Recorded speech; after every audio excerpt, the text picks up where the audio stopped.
Waalaikumsalam. Silakan masuk, Nak. Iya, Bu. Silakan duduk dengan nyaman. Sebentar ya, biar lebih kondusif kita tutup pintunya. Iya, Bu.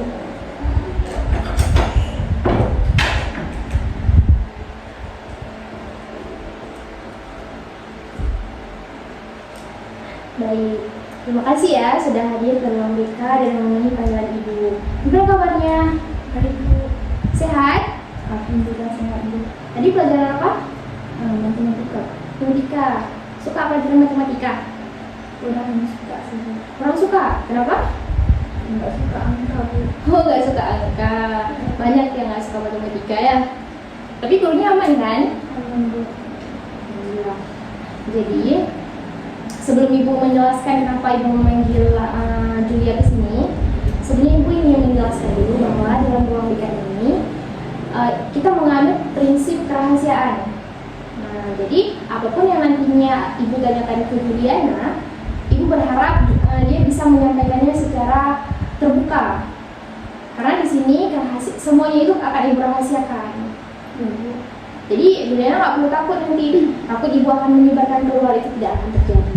Ya, paham? Bagaimana perasaannya sekarang setelah tahu bahwa di ruang BK ini ada sesi kerahasiaan? Senang, Bu, bisa curhat.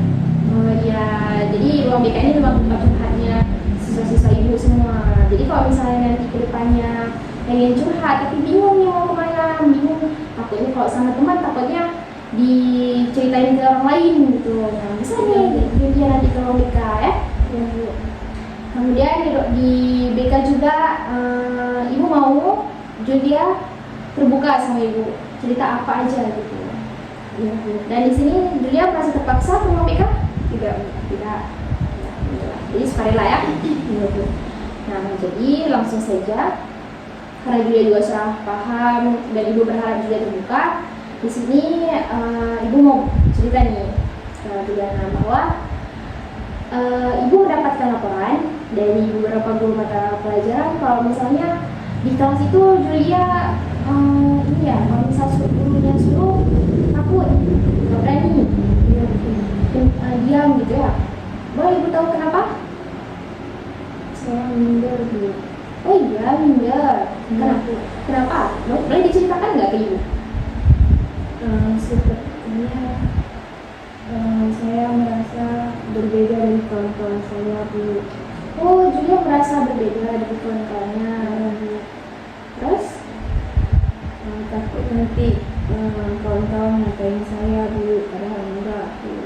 Saya minder sendiri, Bu. Minder sendiri, takut kawan-kawannya.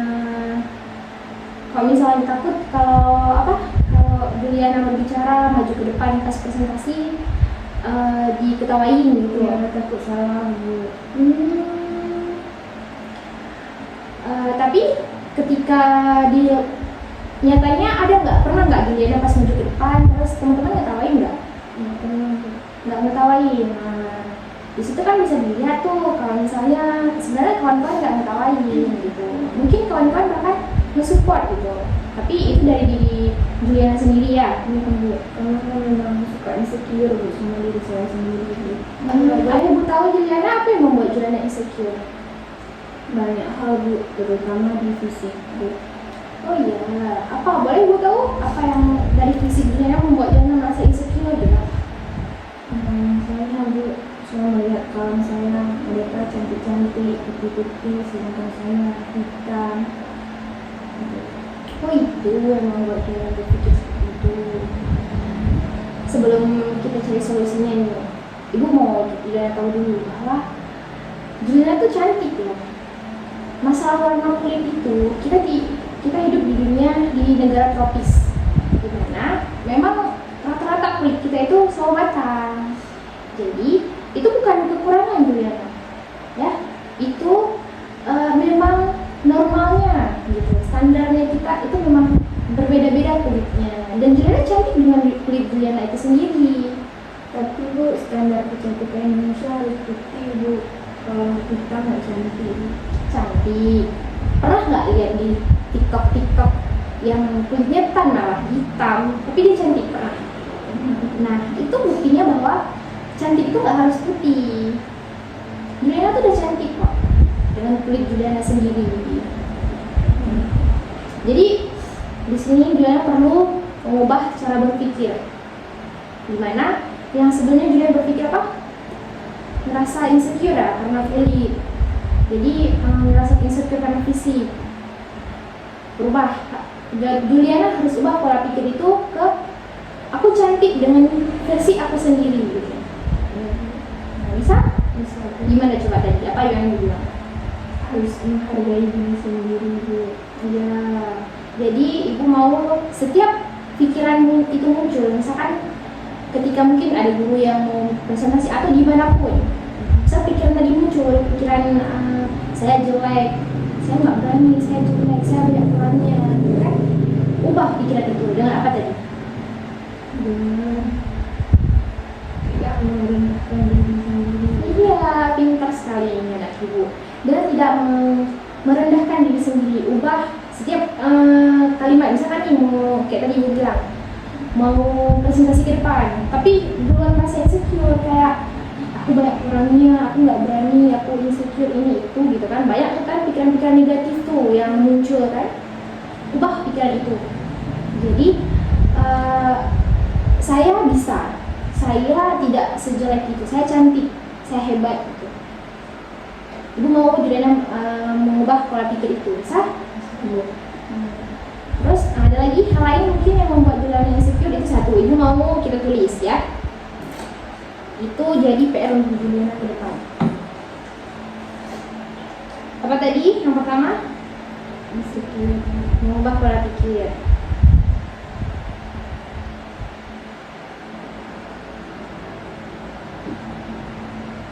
Yang sebelumnya, setiap ibu mau Juliana juga membuat jurnal. Jurnal, ya, jurnal tapi bukan jurnal penelitian, jurnal harian.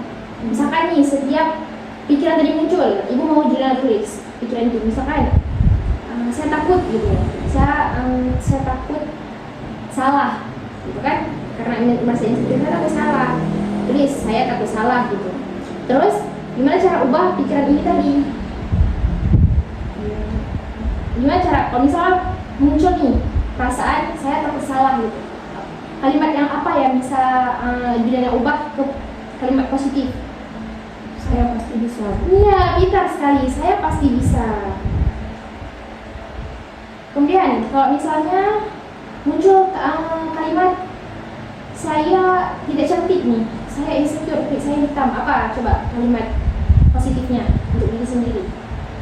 Saya cantik dengan versi saya sendiri. Iya, pintar sekali. Saya cantik dengan versi saya sendiri. Ibu lihat nih, Juliana udah paham ya dengan teknik tadi untuk mengubah pola pikir Juliana. Ibu mau Juliana terapkan itu ke depannya. Jadi setiap kalimat itu muncul, Juliana tulis, kemudian ganti kalimat itu, ubah kalimat itu ke yang positifnya.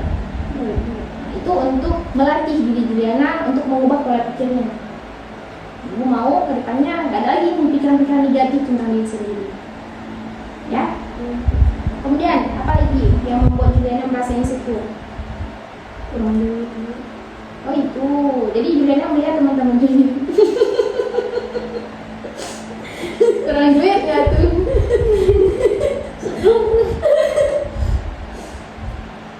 Karena duit.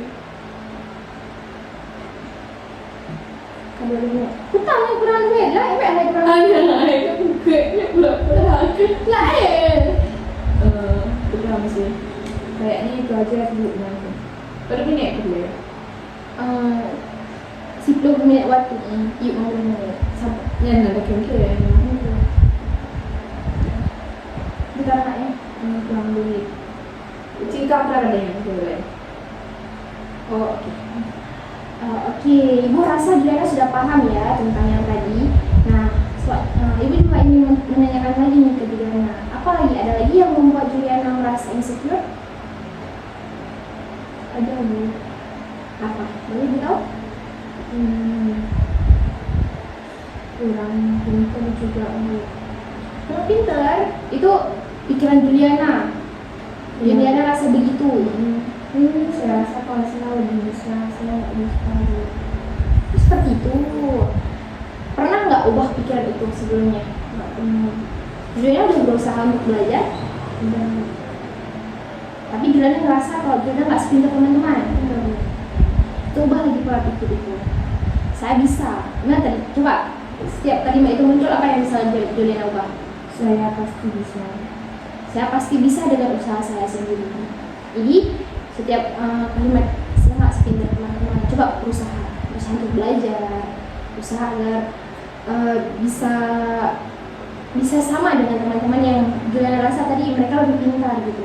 Itu dari segi apa dulu nih mereka lebih pintar dari Juliana? Dari segi pelajaran, Bu. Apa yang membuat Juliana merasa Juliana kurang pintar gitu? Kadang kalau misalnya dikasih soal kan Bu, saya lama jawabnya, kan saya udah nomor belakang gitu. Saya masih ketinggal di belakang. Oh begitu. Itu nggak apa-apa Juliana merasa tertinggal, misal merasa teman-teman sudah banyak selesainya gitu, bahkan udah mengumpulkan tapi saya belum, itu nggak apa-apa, itu normal. Karena setiap orang tuh berbeda. Ada orang yang mungkin yang memang cepat gitu, cepat dia nulisnya mungkin cepat juga gitu kan. Juliana nulisnya cepat, lambat. Nah mungkin itu bisa jadi salah satu faktor kenapa Juliana sering lambat mengumpulkan tugas ataupun ujian ya. Ujian. Nah itu mungkin bisa jadi salah satu faktornya juga gitu. Bukan karena Juliana nggak pintar ya. Coba gimana cara ubah lagi pola pikirnya gimana? Saya lebih pintar dari mereka. Iya, ibu suka kepercayaan diri itu. Jadi dengan kita berpikir seperti itu kita akan mewujudkan itu ya. Iya. Gimana tadi? Jadi kedepannya gimana kalau misalnya setiap Juliana merasa gitu, apa yang harus Juliana lakukan? Saya pasti lebih bisa dari mereka. Terus ibu juga mau bilang bahwa setiap orang itu memiliki prosesnya masing-masing, memiliki waktunya masing-masing, memiliki masanya masing-masing. Kalau misalnya Juliana sekarang saya merasa tertinggal dari teman-teman saya ini, teman-teman saya itu, misalnya merasa mereka udah lebih jauh gitu kan. Enggak, Juliana bukan tertinggal, tapi Juliana masih berproses dengan diri Juliana sendiri. Jadi teruslah berusaha. Ya. Saya ini ada lagi yang ingin diceritakan. Nah, bagaimana perasaan Juliana setelah kita melakukan konseling? Lega, Bu. Lega. Karena apa?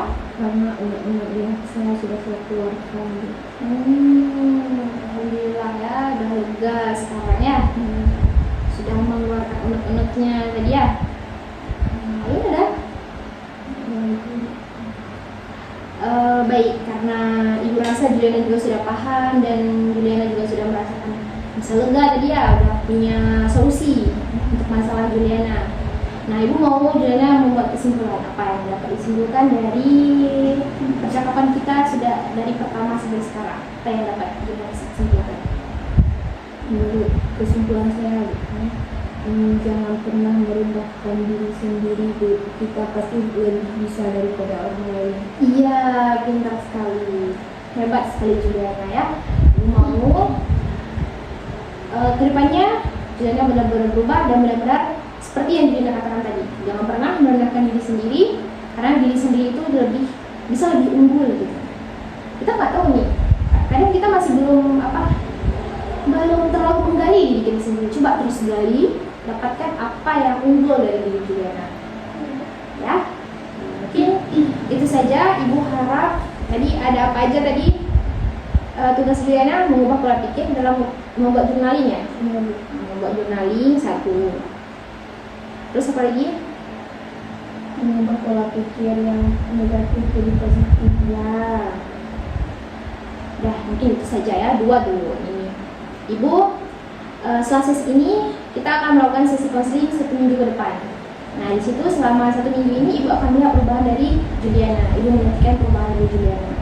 Dan ibu akan bertanya juga ke guru-guru mapel tadi, gimana, apakah ada perubahan dari Juliana, gitu ya. Nah, nanti setelah seminggu depan, ibu panggil lagi Juliana ke ruang PK, tanya gimana perubahannya, gitu ya. Ini itu saja, kita akhiri. Assalamualaikum warahmatullahi wabarakatuh. Satu orang